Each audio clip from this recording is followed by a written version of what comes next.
Salut, sunt Andy. Dacă n-ați auzit, pentru marea sărbătoare eu sunt azi pregătit. A început ca o glumă, dar acum nu e bună. Tot orașul strigă în cor: hei, cel mai mare, cel mai tare dintre păcălii. Sunt un pop, un factor, un artist, un sport.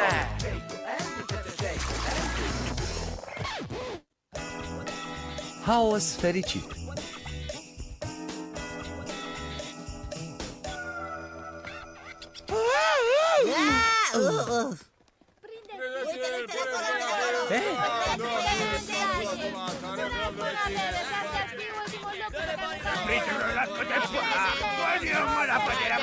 Stați așa.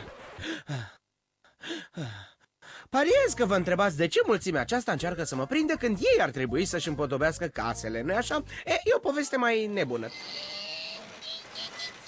Bine, clasă. E ziua prietenului ascuns de vacanță. Fiecare dintre voi o să aleagă în secret un nume și la sfârșitul săptămânii o să vă arătați persoanele respective. Aoleo, chiar trebuie să-i cumpăr lui ăsta un De cadou? fapt, cadoul vostru trebuie să fie ceva făcut de voi. Pe cazul acesta știu eu pe cineva care o să primească un sandwich cu scatoalce. Te rog frumos să o aleg pe Lori, te rog frumos să o aleg pe Lori, te rog frumos să o aleg. Nota, vă rog. Asta este, sunt rău. Direct la Stai țintă. jos, Andy. Desigur. Deci ți-a picat Lori. Închipuiește-ți. Care sunt șansele pentru a... 20 la 1. Terminați cu rânjetele și ascultați! Vă vorbește directorul! Primarul nostru a hotărât să țină conferința prima sărbătoare a paradei religioase non-confesionale! Chiar a zis paradă? Și partea bună este că... Se poate și mai bine? Voi elevii ați fost aleși să construiți care alegorice decorative, ceea ce înseamnă că o să facă un concurs pentru cele mai bune 5 proiecte și cel mai frumos va fi ales pentru paradă. Oh, și încă ceva. Termenul limită e mâine la 9 dimineață, așa că nu mai stați degeaba, începeți să desenați.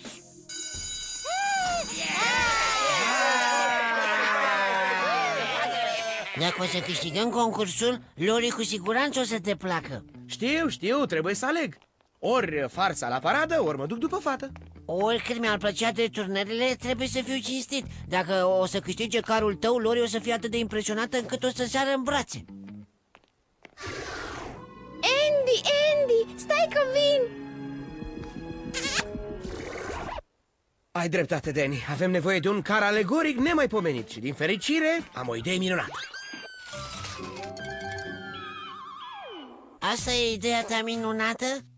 Impresionant, nu-i așa? O să-l numesc Gnom Dulce Pitic. E atât de dulce că mă dor cariile. Credeam că o să facem ceva un pic mai sinistru, ca tortura cu zorzoane sau apocalipsa. Trebuie să gândești din afara cutiei, Danny. Cadrul acesta poate părea inocent, dar în interior se ascund mașinăriile care creează haosul. Mașinărie de zăpadă, furtun de stropit cu lichior, pistol cu bomboane, avem tot, înțelegi? Iar cea mai tare parte este că directorul de roza nu o să știe niciodată, pentru că nu o să vadă decât schița inițială. Nu e rău, dar care e treaba cu tine și cu piticul ăla? Orașul iubește piticul acela și pentru moment gnomul este tichetul nostru pentru paradă.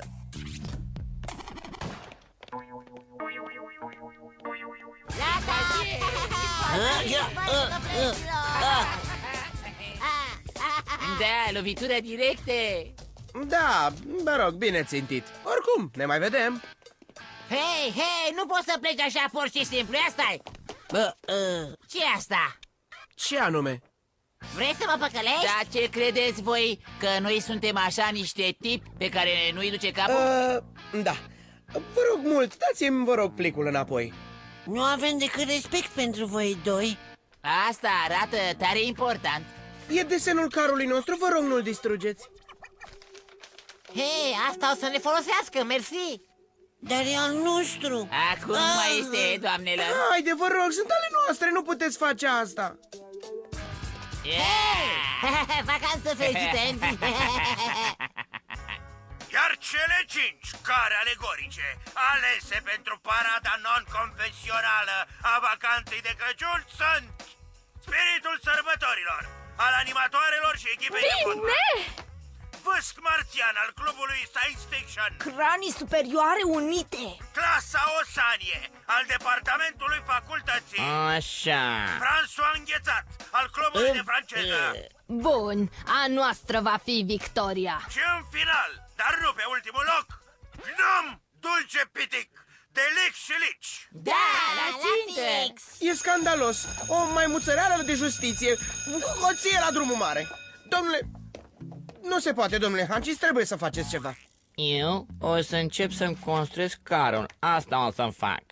Nu-i putem lăsa pe Lic și Lici să scape. Trebuie să facem. O să facem ceva, Danny, o să facem și răzbunarea o să fie atât de dulce. Dar mai întâi trebuie să mâncăm. Nu o să-i las eu pe ăștia să-mi strice ziua chifteluțelor.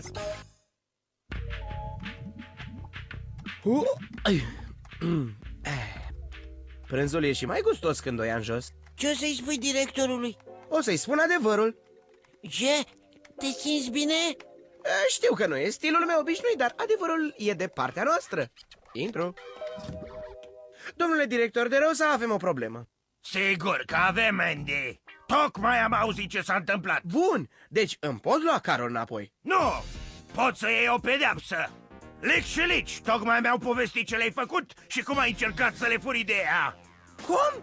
Ei au furat-o de la mine? Nu e adevărat, domnule director. Andy a sărit pe noi în curtea școlii și ne-a amenințat că ne rupe desenul dacă nu îl dăm. Bine că aveam două. Da, și noi știți, am muncit din greu la acel, știți dumneavoastră, desen de... Doar nu-i credeți, nu-i așa? Cred ceea ce văd, Andy. Și faptele spun că Lic și Lici au predat un desen și tu nu. În afară de asta, trecutul tău de poznaș mă face suspicios la povestea ta. Decizia a fost luată. Carul acesta aparține lui Lic și Lici. Acum plecați și nu mai râgâiți după chifteluțele alea de la cantină. Voi doi nu o să scăpați cu asta. Te dai rotundă? Și apropo, deja am scăpat cu bine. Hai, dispăreți de aici, puștilor. Da, mișcați-vă, rataților. A mers bine, a? Fiu, chifteluțele alea încă nu s-au liniștit? Așa. Suntem condamnați. Nu ne-am recăpătat carul și nu suntem în concurs.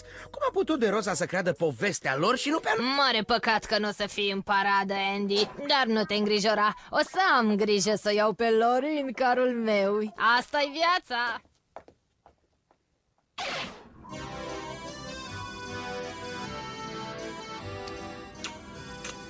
Uite ceva franțuzesc pentru tine, Javis. Ia asta, nemernic mic. Trebuie să luăm problema în propriile mâini. La ce te gândești? A venit vremea să trecem planul la faza următoare. Operațiunea Înscenarea. Ce operațiune e asta? Aceea în care Lic și Lici sunt descalificați și primul pe lista paradei noastre de lovituri e Jervis Coltrane. Impresionantă. Da, mă rog. De ce își pierde Lori timpul cu nătângul ăla mic și jalnic? Cine știe, dar cel puțin el obține ceva. Ia fi atentă, micuța mea cadea. O să-ți placă asta. Deci, Lori, ce-ar fi dacă mi te-ai alătura sub ajutor! Fă ceva! Mă duc să chem pe cineva de la clubul tău de franceză. Nu mă lăsa! Te rog! El și el, Lic și Lici. Destul de inteligent, nu? Să pornim!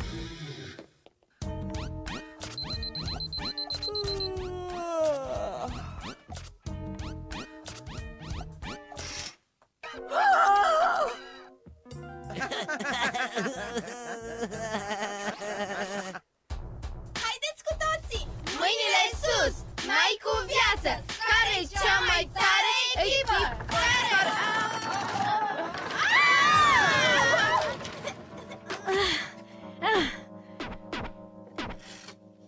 Aha, Lic și Lici.